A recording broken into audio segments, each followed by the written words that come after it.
My name is Elizabeth Cross, and I have chosen to do an analysis of the film Boys in the Hood, which was written and directed by John Singleton in 1991.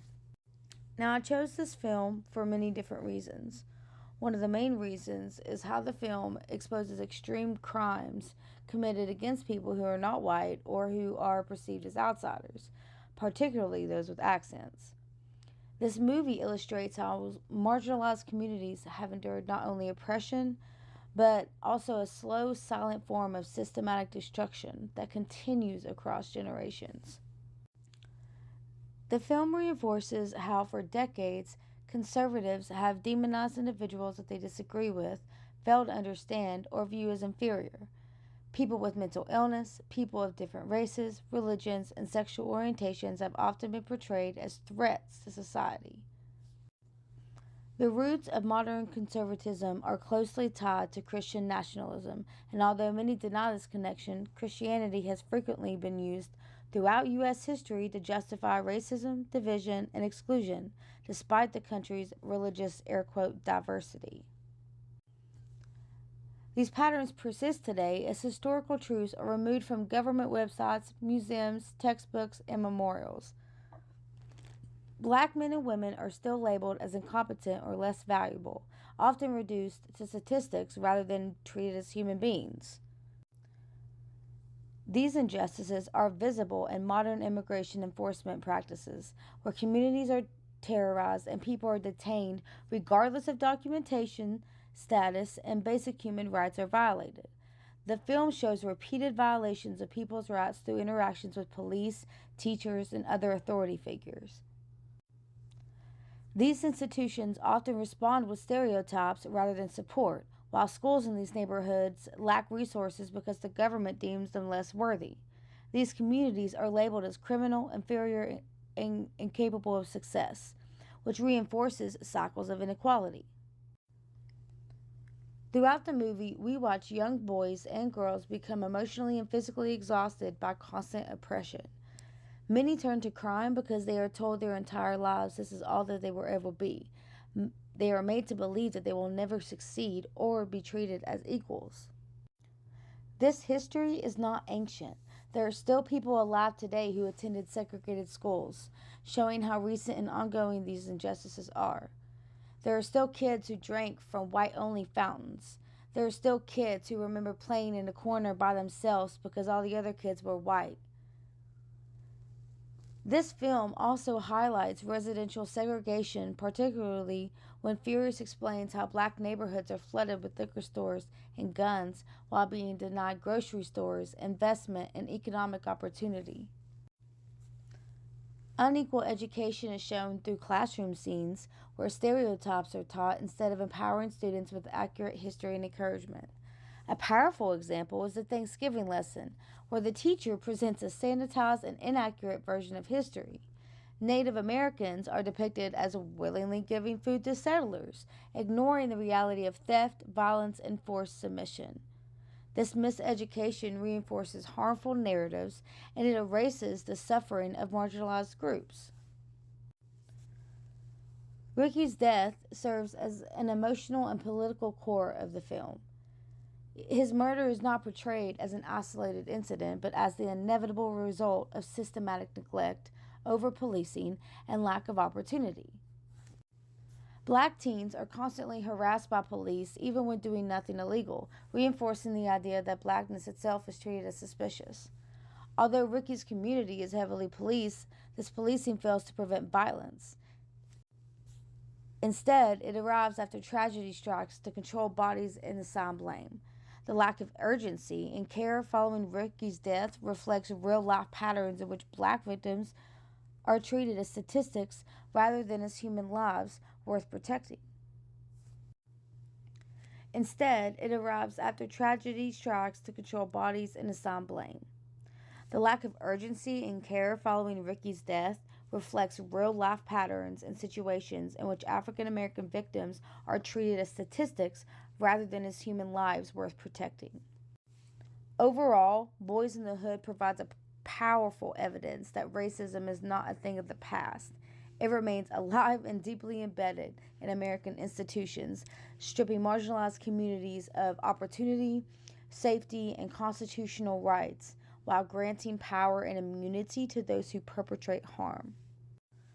Boys in the Hood presents structural racial inequality, especially policing, segregation, and limited life chances, in ways that closely mirror real world events from the early 1990s. For example, incidents like the beating of Rodney King, the Crown Heights unrest, and the Hanover racial clashes all reflected the same tensions that the film dramatizes: strained police community relationships, racial mistrust, and systematic inequality. Now, in the film, Trey's encounters with aggressive policing and the constant surveillance of young black men parallel the real life policing practices exposed during the Rodney King incident. Similarly, the community tensions and eruptions of violence depicted in the movie resemble the social fractures seen in Crown Heights and Hanover, where underlying inequality and racial division quickly escalated the conflict. And because of these parallels, the film can be seen as an accurate representation of how structural inequality and radicalized policing operated in the real world. Now, while the movie condenses these realities into personal stories, its portrayal reflects broader systematic patterns rather than isolated incidents. I am very tired of hearing the word anecdotal when there is ample evidence and thousands of cases of these incidents occurring, and hundreds of thousands, probably millions at this point, of ways that systematic racism is still in full play in this country and in this world. During the era portrayed in Boys in the Hood, the film's focus on young African American men exists alongside a quieter but deeply important reality. African American women and girls were carrying immense systematic burdens shaped by race, gender, and class inequality. The social issue here is the compounded marginalization of African American women within structurally segregated communities, which is shaped by poverty, over policing, limited health care access, political narratives that blamed mothers for social instability, by the way in which they caused. This was the height of its so-called, air quote, crack baby epidemic, when media and political leaders widely framed black mothers as irresponsible and dangerous rather than as individuals navigating structural abandonment.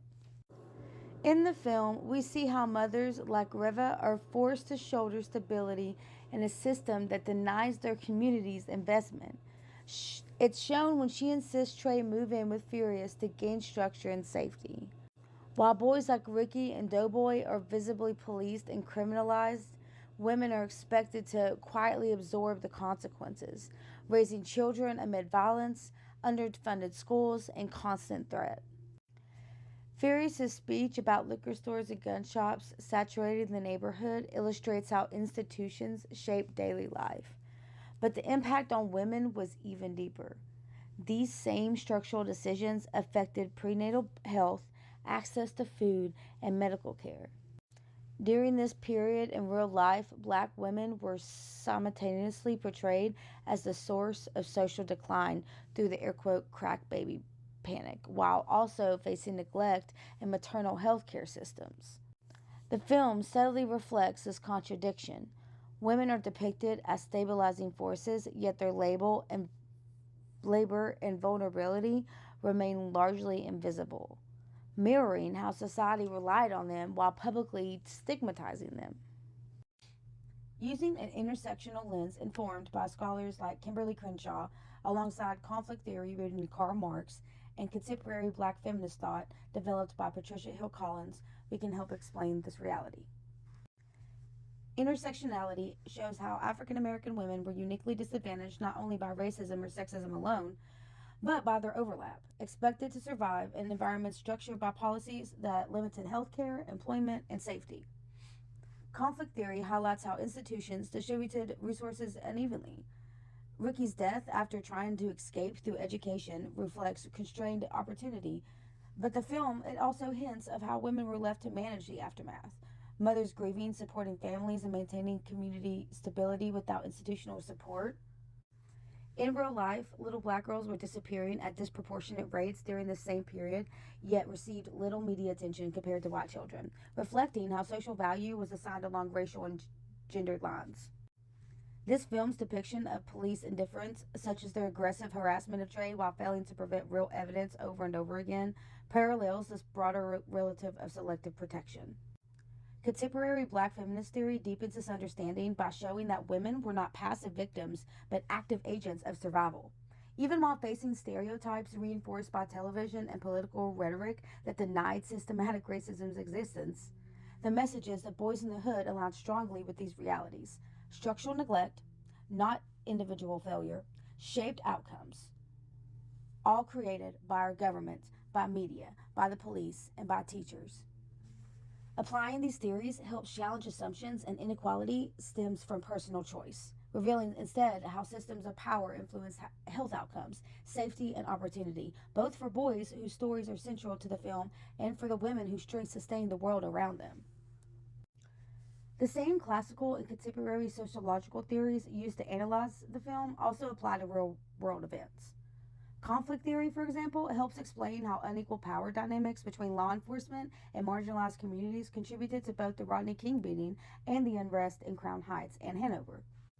Structural functionalist perspectives can also be applied to understand how institutions like policing were intended to maintain order, but instead reinforced inequality when applied unevenly.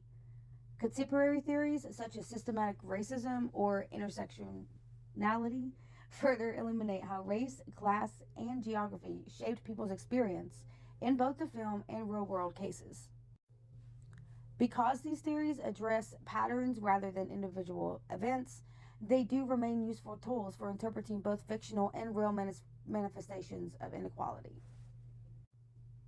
Using sociological theory allows viewers to move beyond personal assumptions, such as blaming individuals for violence or poverty, and instead recognize the structural conditions shaping behavior and opportunity.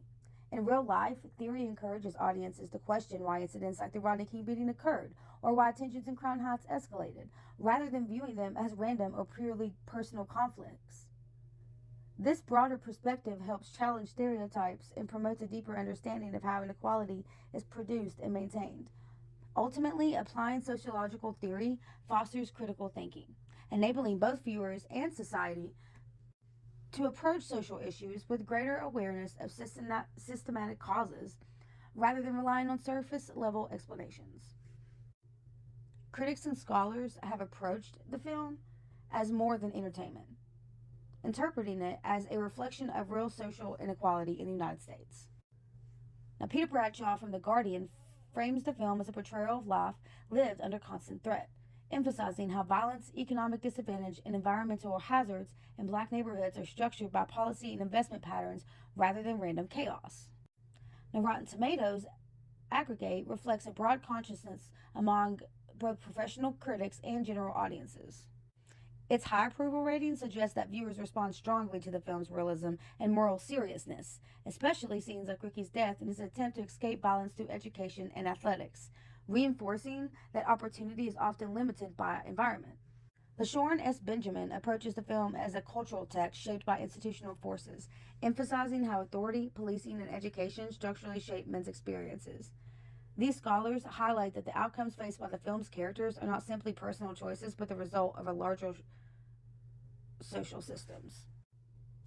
LaShawn S. Benjamin approaches the film as a cultural text shaped by institutional forces, emphasizing how authority, policing, and education structurally shape young men and women's experiences. These scholars highlight that the outcomes faced by film's characters are not simply personal choices, but the result of larger social systems. Analyzing Boys in the Hood through sociological theory helps clarify these deeper forces. Conflict theory, for example, emphasizes how social systems are shaped by power imbalances that allow dominant groups to maintain access to resources while marginalizing others. This perspective explains why Ricky's aspirations are constrained despite effort, why Doughboy becomes entangled in cycles of violence, and why concentrated liquor stores and gun shops, as discussed by Furious, structurally shape neighborhood conditions. Classical sociological theory, such as Karl Marx's theory of structural inequality, illuminates how material deprivation and limited economic investments in certain neighborhoods produce constrained life outcomes. Structural racism, a contemporary concept, explains how overlapping institutions like housing policies, education systems, and law enforcement collectively sustain racial inequality even without explicit individual prejudice. Eduardo Bonilla Silva's work Racism Without Racists argues that modern inequality is sustained through institutional practices that appear neutral, highlighting mechanisms that reproduce inequality without overt intent. In contrast, Thomas Sowell suggests that disparities often arise from differences in air quote human capital, behavior, and cultural patterns rather than intentional systematic discrimination. While Bonilla Silva aligns with conflict theory, Sowell aligns more closely with structural functionalist perspectives. Applying these perspectives to Boys in the Hood shows that the film can be interpreted through competing lenses. Neighborhood conditions, limited educational opportunities, and policing reflect institutional inequality, yet some interpretations emphasizes broader socioeconomic or cultural factors rather than systematic racism alone. Now, ultimately, Boys in the Hood serves as a lens for understanding broader patterns of structural inequality that extend into real-world political and social systems. It demonstrates how race, inequality, and institutional power interact to shape life outcomes and social mobility.